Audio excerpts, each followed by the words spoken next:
I am Jason Abraham, the Shadow Teacher 33.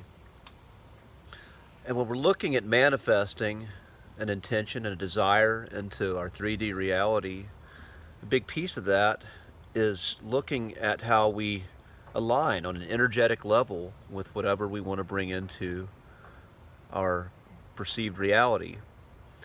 And we're looking at how we vibrate, our energy, our frequency, our vibration. And generally speaking, we want to be in a positive vibe, more of a positive flow with how we're orienting towards life. But no matter how skilled you are and how you're doing life, how successful you are as bringing your intentions into reality, how successful others perceive you to be, we're always going to have negative emotions that show up at times. We're going to have things that hit us hard on a deep level that are very negative. And many people are afraid to express their negative emotions. They're afraid to honor them because they're afraid they're going to fall out of alignment with the flow of what they want to create. And what I find with this is, let's take an example of how this is glorified. If you look at a hero in an action movie, most of these heroes are very stoic. When they have acts of evil done to them, they breathe and they stoically suck it down and they push forward.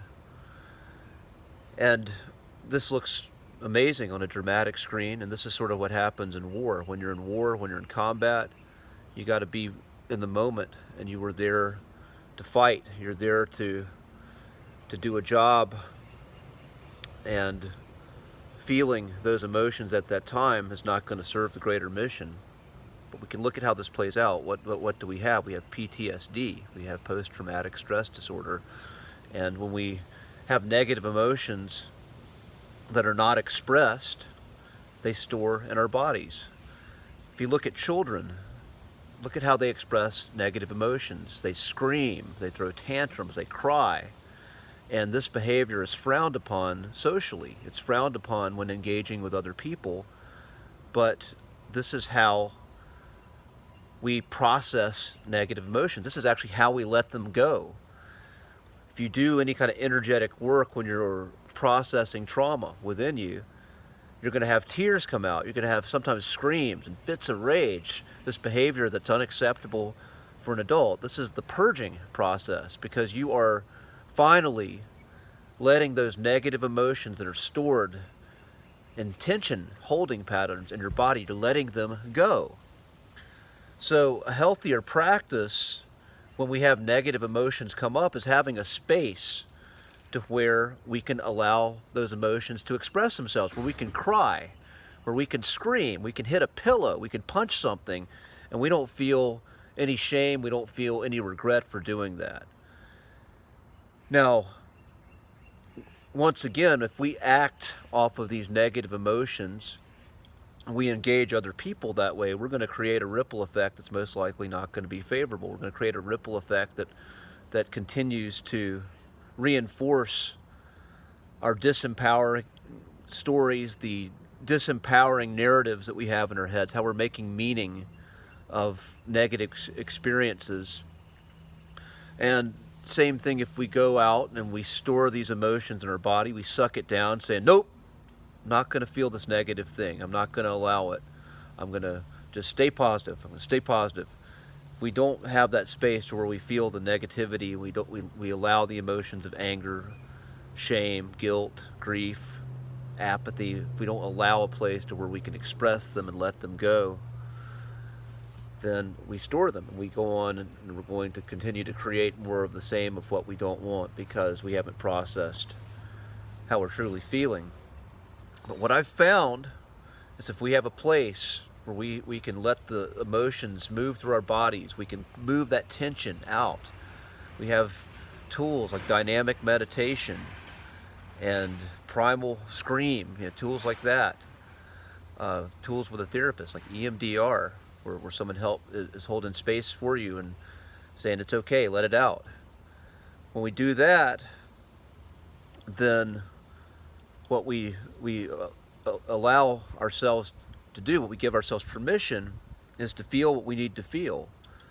What I've found is that God can take it. You know, God can take the worst of me, and God still loves me.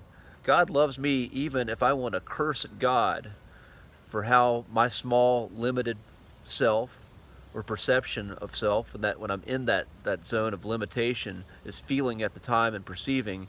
God can take that. And having a place where you can scream and you can let out the emotion and let it go and process what you're experiencing, then you get to the other side of it. And this is the process of how we heal trauma stories. This is how we heal limiting beliefs within ourselves so we can move on and create something better, that we can live a life that is more in alignment with what we want to create and then eventually manifest it. And I found this works.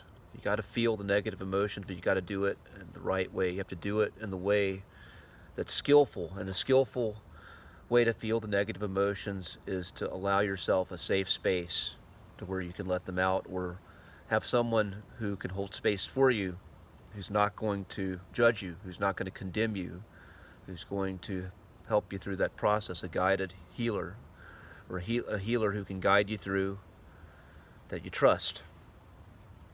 And when you do this, you heal those pieces of yourself, you reframe your life, you take information that's needed from those negative emotions. Maybe you need to cut somebody out of your life. Maybe you need to change career paths. Maybe you need to make some decisions to shave off some things that are holding you back.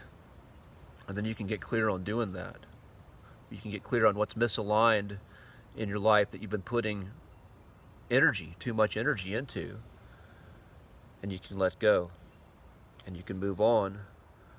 And then you're clear to create something new. So with that being said, be strong, be well, be healed. And I'll see you on the other side.